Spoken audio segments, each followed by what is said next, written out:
So ನಮಸ್ತೆ ಎಲ್ಲರಿಗೂ.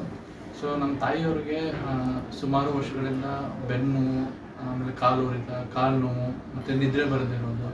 ರಾತ್ರಿ ಮಲಗಿದಾಗೆಲ್ಲ ಅವ್ರಿಗೆ ನಿದ್ರೆ ಬರ್ತಾಯಿರಲಿಲ್ಲ. ಅವ್ರಿಗೆ ಹೆಂಗೆ ಆಗ್ತಾಯಿತ್ತಂದ್ರು ಈ ಜೀವನ ಯಾಕೆ ಬೇಕು ಅನ್ನೋ ಥರ ಅವ್ರು ಫೀಲ್ ಮಾಡ್ತಾಯಿದ್ರು.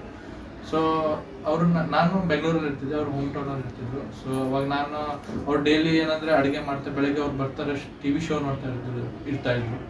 ಸೊ ಒಂದ್ಸರಿ ಏನಾದರೂ ಈ ಥರ ಆಯುಷ್ ಟಿ ವಿಲಿ ಬರ್ತಾಯಿದೆ, ಈ ಥರ ನಾವು ಟ್ರೈ ಮಾಡೋಣ.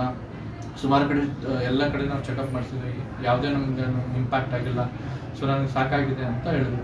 ಸೊ ನಾನು ಮೊದಲು ಪುಣ್ಯದಲ್ಲಿದ್ದೆ. ಬೆಂಗಳೂರು ಬಂದ ತಕ್ಷಣ ಇವರು ಅದೇ ಟೈಮಿಗೆ ನನಗೆ ಇಲ್ಲಿ ಹೇಳಿದ್ರು ಅವರು ಹೋಗೋಣ ಅಂತ. ಸೊ ನಾನೇನಂದೆ, ಸುಮಾರು ಇವಾಗ ನಾನಿರೋದು ಕುಂದನಹಳ್ಳಿ, ಆ ಕಡೆ ಮಾರ್ಕಳಿಂದ ಆಚೆ. ಸೊ ನಾನು ಅರೌಂಡ್ 19 ಕಿಲೋಮೀಟರ್ ದೂರ ಬಂದಿದ್ದೀನಿ.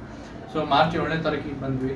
ಅವರು ಕಂಪ್ಲೀಟಾಗಿ ಚೆಕಪ್ ಮಾಡಿಸಿದ್ರು. ಅಲ್ಲಿರೋ ಸ್ಟಾಫ್ ಆಗಿರ್ಬೋದು, ಸಿಬ್ಬಂದಿಗಳಾಗಿರ್ಬೇಕು, everybody is given very supportive and they are very helpful. ಅವರು ಒಂದೇನಂದರೆ, ನೀವು ಬಂದ ತಕ್ಷಣ ಅವರು ನಿಮ್ಗೆ ಬರೀ ಏನಾಗಿದೆ ಅಷ್ಟೇ ನೋಡೋದಿಲ್ಲ. ಬಂದ ತಕ್ಷಣ ಒಂದು ಒಳ್ಳೆ ಕಷಾಯ ಕೊಡೋದು. ಆ ಕಷಾಯ ಕುಡಿದ ತಕ್ಷಣ ನಮ್ಗೆ ಏನಾಯ್ತು ಅಂದರೆ ಒಂದು ಒಳ್ಳೆ ವೈಬ್ ಬಂತು. ಸೊ ಆಮೇಲೆ ಇಲ್ಲಿ ಹೆಂಗಿದೆ ಅಂದರೆ, ನೀವು ಬಂದ ತಕ್ಷಣ ನೋಡಿದ್ರೆ ಪ್ರತಿಯೊಂದು ನಿಮ್ಗೆ ಏನಂದರೆ ಅಟ್ರಾಕ್ಟ್ ಆಗುತ್ತೆ. ನೀವು ತೊಗೊಂಬಂದಿರೋ ಮೊಬೈಲ್ ನೋಡೋದಿಲ್ಲ, ನೀವು ಅದು ಜೇಬಲ್ಲಿ ಇಟ್ಕೊಂಡು ಪ್ರತಿಯೊಂದನ್ನು ಅಬ್ಸರ್ವ್ ಮಾಡ್ತೀರಾ, ಏನು ನಡೀತಾ ಇದೆ, ಏನಾಗ್ತಾ ಇದೆ ಅಂತ ಎಲ್ಲನೂ ನೀವು ಅಬ್ಸರ್ವ್ ಮಾಡ್ತೀರಾ. ಸೊ ಅದಾದಮೇಲೆ ಅವರು 1 by 1 ಚೆಕಪ್ ಮಾಡಿಸಿದ್ರು. ಚೆಕಪ್ ಮಾಡಿಸುವಾಗ ಆಯಿತು, ನಿಧಾನವಾಗಿ ಕೇಳ್ತಾರೆ ಪೇಷಂಟ್ ನಿಮ್ಗೆ ಏನಾಗಿದೆ, ಆಮೇಲೆ ನಿಮ್ಗೆ ಯಾವ ಥರ ಆಗಿದೆ, ಪ್ರತಿಯೊಂದು ಎಳೆಯಾಗಿ ಕೇಳಿ ನಿಮಗೆ ಅದು ಯಾವ ಥರ ನಿಮ್ಗೆ ಟ್ರೀಟ್ಮೆಂಟ್ ಕೊಡಬೇಕು. ಸೊ ಆ ಟ್ರೀಟ್ಮೆಂಟ್ನೆಲ್ಲ ಡೀಟೇಲ್ ಬರ್ಕೊಂಡು ಅದಕ್ಕೆ ಯಾವ ಥರ ಮೆಡಿಸಿನ್ ಕೊಡಬೇಕು, ಸೊ ಅದಕ್ಕೆ ನೀವು ಯಾವ ಥರ ಮುದ್ರಾ ಫಾಲೋ ಮಾಡಿ. So over all what I can say is, ನಮಗೆ ಬರೀ ಇವಾಗ ಹೆಂಗಾಗಿದೆ ಅಂದರೆ, ಮೆಡಿಸಿನ್ ತೊಗೊಳೋದು ನಮ್ಮ ಮಲಗಿಬಿಡ್ದು ಊಟ ಮಾಡಿ. ಸೊ ಬಾಡಿಗೇನು ಆ್ಯಕ್ಷನ್ ಇರೋದಿಲ್ಲ. ಇಲ್ಲಿ ಆ ಥರ ಅಲ್ಲ, ಬೇರೆಯವ್ರ ಥರ. ಇಲ್ಲಿ ಏನು ಹೇಳ್ತಾರೆ ಅಂದರೆ, ನಮ್ಮ ಕಡೆ ನಾವು 50% ಎಫರ್ಟ್ ಹಾಕ್ತೀವಿ, ನೆಕ್ಸ್ಟ್ ರೆಸ್ಟ್ ಆಫ್ 50% ನಿಮ್ಮದು ಸಪೋರ್ಟ್ ಇರಬೇಕು ಅಂತ ಹೇಳ್ತಾರೆ. But I believe that one. Really ನಾನು ಬಿಲೀವ್ ಮಾಡ್ತೀನಿ. ಯಾಕಂದ್ರೆ ಸ್ಟಾರ್ಟಿಂಗ್ ನನಗೆ ಸ್ವಲ್ಪ ಅಷ್ಟು ಟು ಬಿ ಹಾನೆಸ್ಟ್ ನನಗೆ ಬಿಲೀವ್ ಇರಲಿಲ್ಲ. ಏನಕ್ಕೆ ಎಲ್ಲ ಕಡೆ ತೋರಿಸಿದ್ದೀವಿ, ಲೆಟ್ಸ್ ಟ್ರೈ ದಿಸ್ ಒನ್ ಅಂತ ಅನ್ನಿಸ್ತು. ಬಟ್ ನಾನು ಇಲ್ಲಿ ಟ್ರೀಟ್ಮೆಂಟ್ ತೊಗೊಂಡೋದ್ಮೇಲೆ ನಮ್ಮ ತಾಯಿಯವರು ಕೇಳ್ತಾ ಇದ್ದೆ, ಈಗ ಹೆಂಗೆ ಅನ್ನಿಸ್ತಾ ಇದೆ, ಈಗ ಯಾವ ಥರ.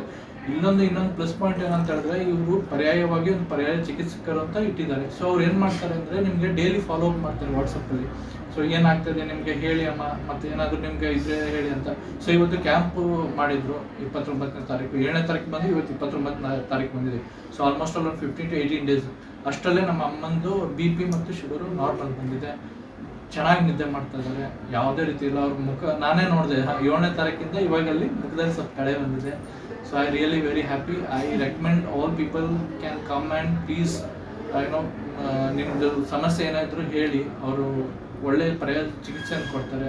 ಸೊ ಜೀವನದಲ್ಲಿ ಡೆಫಿನೆಟಾಗಿ ನೀವು ಒಂದು ಹೊಸ ಲೈಫ್ನ ನೋಡ್ತೀರ ಅನ್ನೋದು ನನ್ನ ಒಂದು ಅನಿಸಿಕೆ. This all the best